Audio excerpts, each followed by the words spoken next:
imagine that at one time, millions of years ago, all the continents were joined in one huge landmass? It is hard to believe, and scientists certainly struggled with the idea for a large part of the 20th century.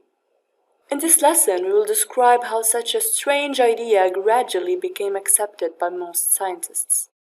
Scientists believe that land on Earth has been constantly moving.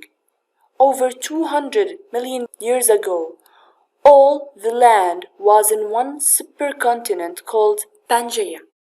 Scientists think this because they have found similar rocks and fossils in continents that are now thousands of miles apart.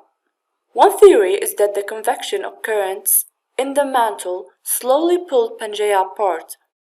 The shape of modern continents started to emerge, and the early Atlantic Ocean could be seen. Around 100 million years ago, the continents of Africa, North and South America, Australia and Antarctica became distinct. The Alpine and the Himalayan mountain ranges were formed in this period when plates collided. So you can see the change over the years. Now, this is the Earth as it is today.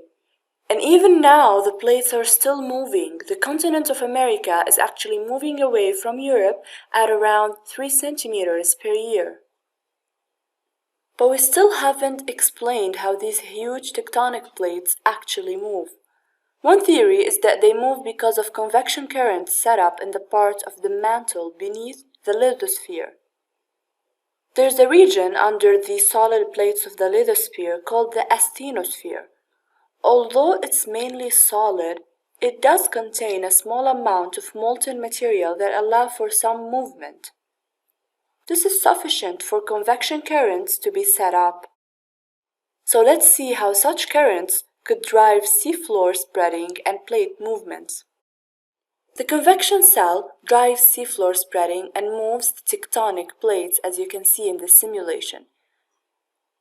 The heat that sets up the convection currents in the mantle might come from energy released by radioactive processes in the rocks.